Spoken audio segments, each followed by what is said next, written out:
Hello everyone, it's time to finish off the last phase of Kingdom of the Monster, which is the hunt phase. So last we left off, we just finished up with the settlement phase and we created a bunch of gear and assigned some new survivors to the survivor sheets. We also showed off how to use the stone cloud, and now I think we're ready to begin the hunt phase. So, like the settlement phase, there's a bit of automation that can be used for the hunt phase. If you right click on the settlement sheet, you can go to setup and hunt. And this will take note of every monster that you have ticked on your summary sheet, which at the moment is only the white lion, as you can see here. So I'm going to go and click on white lion and set up a level 1 hunt.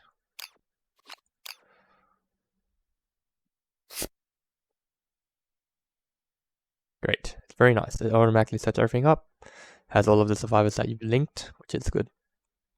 Okay, so how does the hunt phase work? During the hunt phase, you can take turns with each survivor to move forward onto the next hunt step, activating the drawing the card that's currently on the board ahead of you. When you reach the monster, you start the showdown. So let's begin. Usually I like to randomize which survivor will go first. That's just personal preference. So we're gonna go with 1 to 2 will be Urza, 3 to 4 will be Lumine, 5 to 6 will be Bright, and 7 to 8 will be Alistair. And it's a 6. So we'll be going with Bright first. So Bright moves forward on the hunt track, tailing after the white lion, and we reveal the first hunt of it. Marked territory. The white lion has marked this area. If any survivor has ruthless understanding, which they don't. If they did, they would have been able to realize that the area was covered in ammonia and gain the ammonia innovation, but we don't. So at the bottom it says to roll a random hunt event. So when you're instructed to roll a random hunt event, you need to roll 2d10. I'll use these two. And you get a d100 result. So I have the black represent the 10s and the red represent the 1s. So that would be hunt event 55. You would then go to the rulebook. Go to the contents and look for the random hunt events.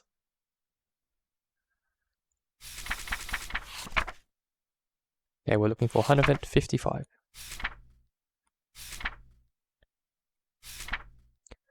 And I'm just gonna pick up this rulebook, bring it over here. For my ease, where do I drop it? Right here, should be fine.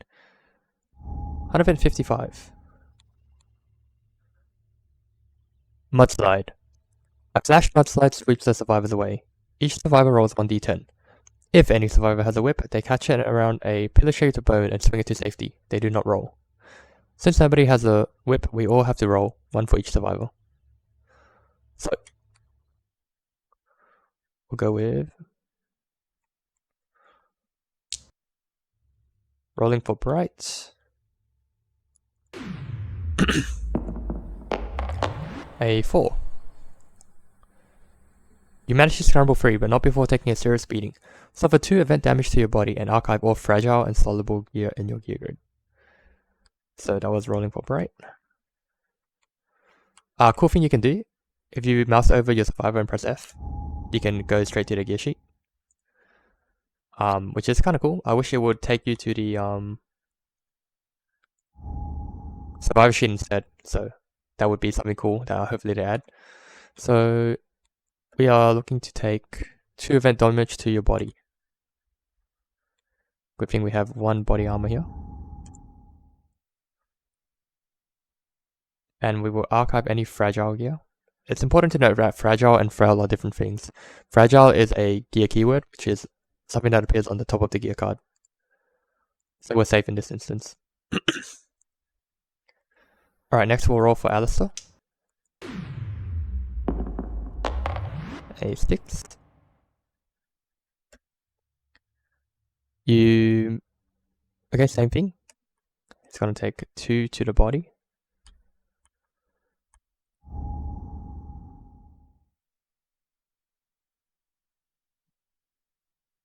We're gonna roll for Lumine. 3 is the same, I believe.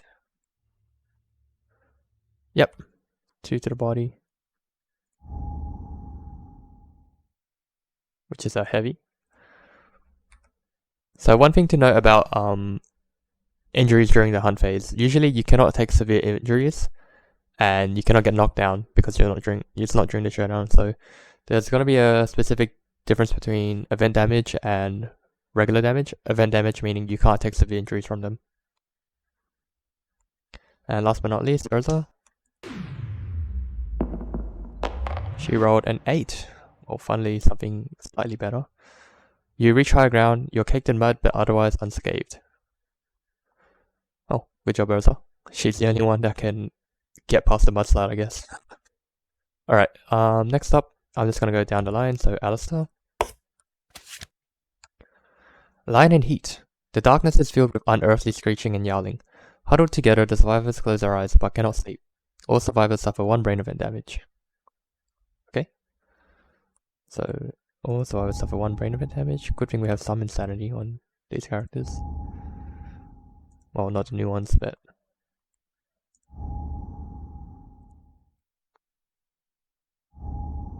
It's important to note that when you take in this brain injury box, that does not count as a heavy like the other boxes, so this doesn't cause you to get knocked down.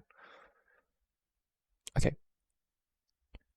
Next up we have Urza. And we got another random hunt event. Looks like the physics is interacting with the card, but collision I mean. Okay, another random hunt event. The reds will be the 10s in this case. So 32.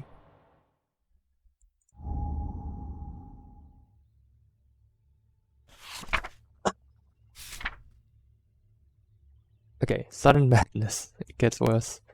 The event revealer is devastated by a piercing cacophony in their head. Roll 1d10. If the result is less than or equal to their current insanity, they go mad, lashing out at their compatriots. Okay, so the current event revealer would be Urza. So after being the only one to be able to climb the mudslide, she's now going crazy. A 6.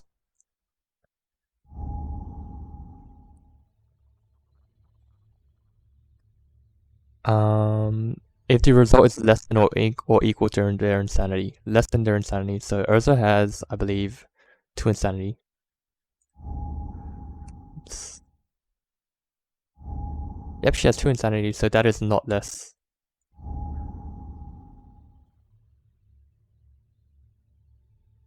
If the event revealer has the craze finding out, they gain insight from the ordeal.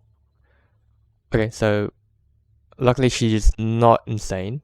She manages to shake off the cacophony in her head. And yes, that's it. Next to the mean will move up. And once you reach the white lion, the showdown begins.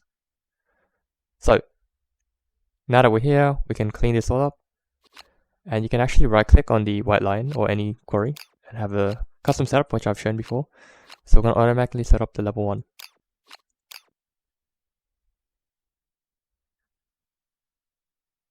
Great. And as you can see, I think I mentioned it before in the prologue, the simulator has its automation in where it can set up things for you. You can see that the tall grass is here. Normally you would go to the book, flip to the showdown page for the white line.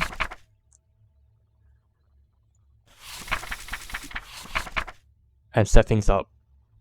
But it actually might be better to talk about this in the next episode. So yeah, this was a quick one, but from here on out, that was the ending of my tutorial playthrough. I'm probably going to have some shorter, concise videos that I make. But from here on out, I'm probably going to have a bit more long-form videos where I play through an entire gameplay session, which will be usually starting from the showdown, followed by the settlement and the hunt, and then pausing the video and starting the next one at the showdown again. So hopefully you learned some cool tips for KD Sim. It's actually getting a lot better than I thought it was. I just had to take some time to get used to it because I'm very used to another program that I will not be talking about anymore. And you know, while I did like it, that interview that Brian Milford gave with the lead of the KDMs, the Kingdom Death Sim, was really, you know, it was really great. I'm looking forward to what they're about to make, and you know, I didn't expect them to go full like automated game mode, which is really cool. I mean, I have the physical board game, and I will always love the physical board game, but this is a bit easier in terms of recording and having the setup to record a gameplay session. So I am very much looking forward to any of the new additions that they're hinting at and the expansions. For now, I'm probably going to play a 1.6 campaign of just the core game, but I I might be tempted to have to pick up the master key for the sim as well. But I don't know, we'll see how it goes. Thank you for watching the videos.